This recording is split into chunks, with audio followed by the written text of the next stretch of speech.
Mga unta, tugnaw kayo sa gawas, pero dili kayo. Kuha tag paksiw.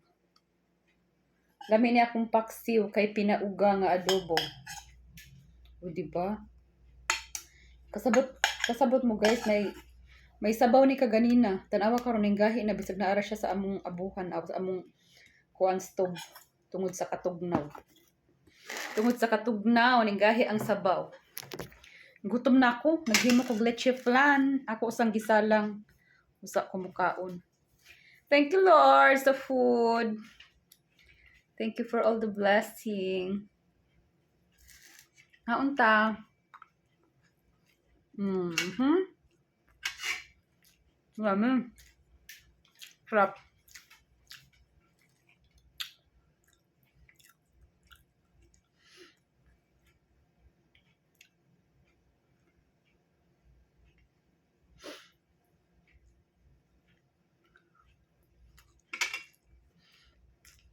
Salamat sa pakso pampagana sa kaon.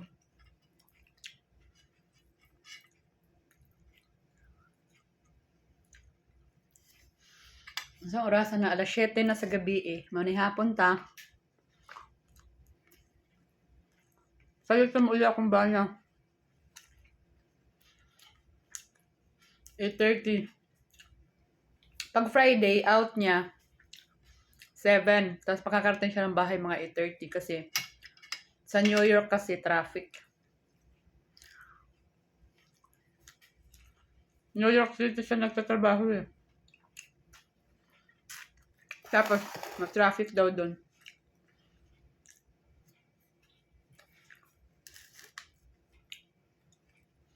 Ganun kalayo ang trabaho niya.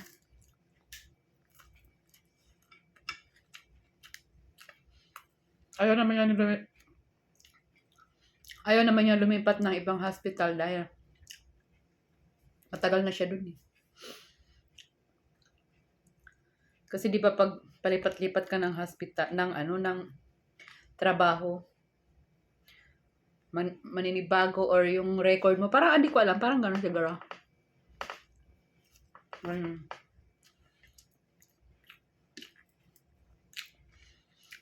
Tsaka marami siyang award dun sa trabaho niya. Most outstanding employee, mga ganyan.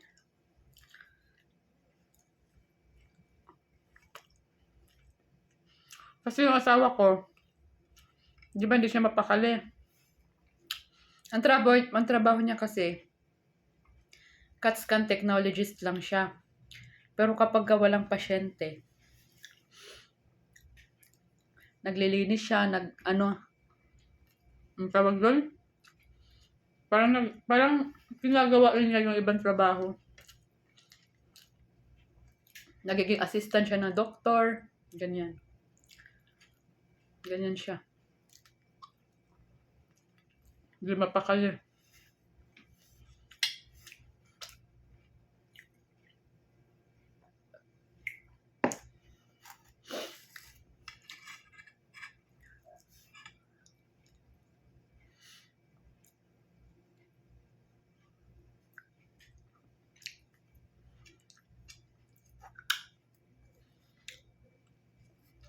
Alam mo, pag ito ulam mo, napapa-underrice ka.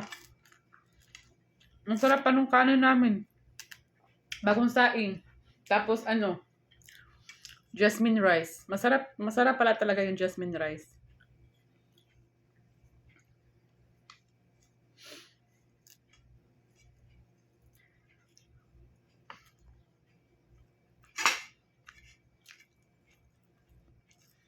Mapaparami ka talaga ng kain dito.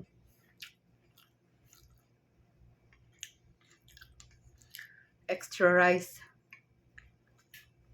Tapos may bagoong pa. Hindi pa maalat. Masarap yung ulam sa kanin.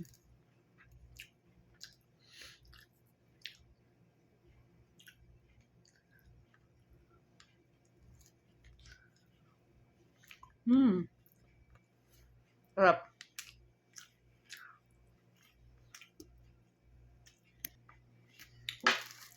Alam mo dati nung wala pa ako dito, yung asawa ko tsaka yung anak niya, dalawa lang sila sa bahay. Hindi talaga sila kumakain ng kanin lagi. Ano lang, sabi niya twice a month. Tapos yung mga kanin nila hindi ganto, hindi plain rice. Yung may mga, yung tinatawag nila na dirty rice, yung may mga giniling, yung may mga ganun, tapos may mga seasoning, mga ganyan. Yung ano nila. Tapos nung dumating ako dito, wala silang choice kasi ako nagluluto. Kain sila lagi ng rice. Pero hindi naman palagi kasi, hindi naman araw-araw. Pero pag kami lang dalawa ng anak niya, kasi yung asawa ko gabi na umuwi, hindi na siya nagdi-dinner sa bahay. Laging rice. Eh yung anak niya, hindi naman mapili kung anong ilagay mo sa, lamesa, kinakain niya. Kaya ayun. Hindi mapili. Kaya, lagi silang rice. Minsan, pag nagsha-shopping kami, siguro, ayaw na ng asawa ko, ayaw na ng asawa ko na puro rice. Bumibili siya ng lasagna, burger.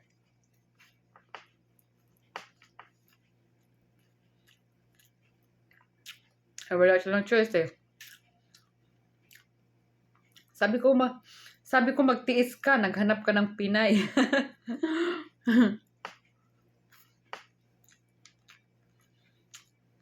Naghanap ka ng Asian na babae na ang Asian ay mahilig sa rice.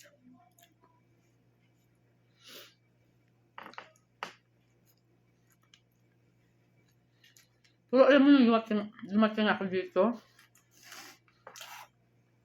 pumayat ako. Kasi, nag-a-adjust ako sa pagkain kasi wala pa akong wala pang pagkain na yung ganto. Wala pang isda, yung mga ganyan. May isda man dito, yung tilapia nila, matabang, ayaw ko nun. Kahit adobohin mo, or iba yung lasa ng isda nila dito.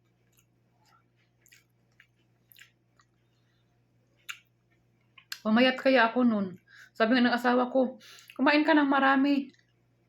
Sabi ko, ayoko na kasi, paano ka naman kakain ng marami? Laging pasta, burger, noodles, yung mga ganyan. Soup. Tapos, pag saan nagluluto,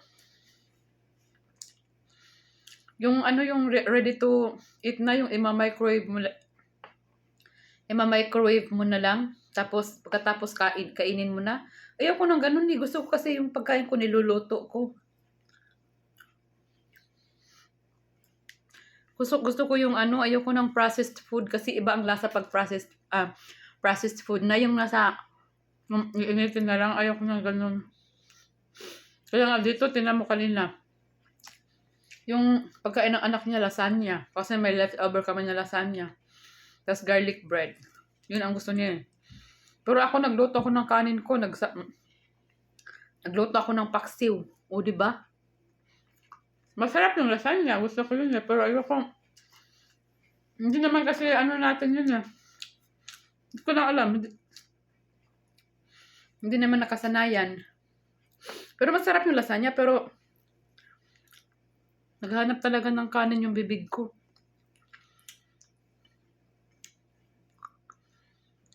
Ang dami ko pang ulam. 4 pa na siwa. Matipid ako sa ulam. Lalo pag gantong luto, adobo.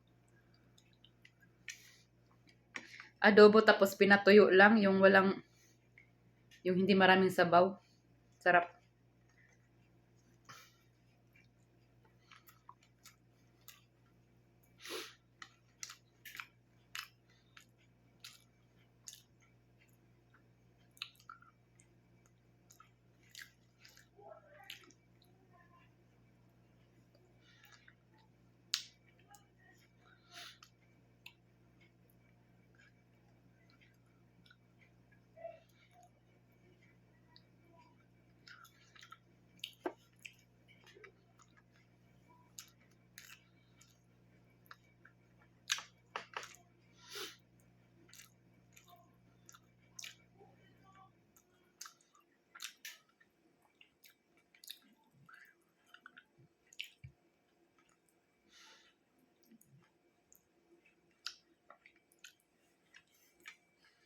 Dami kong kain.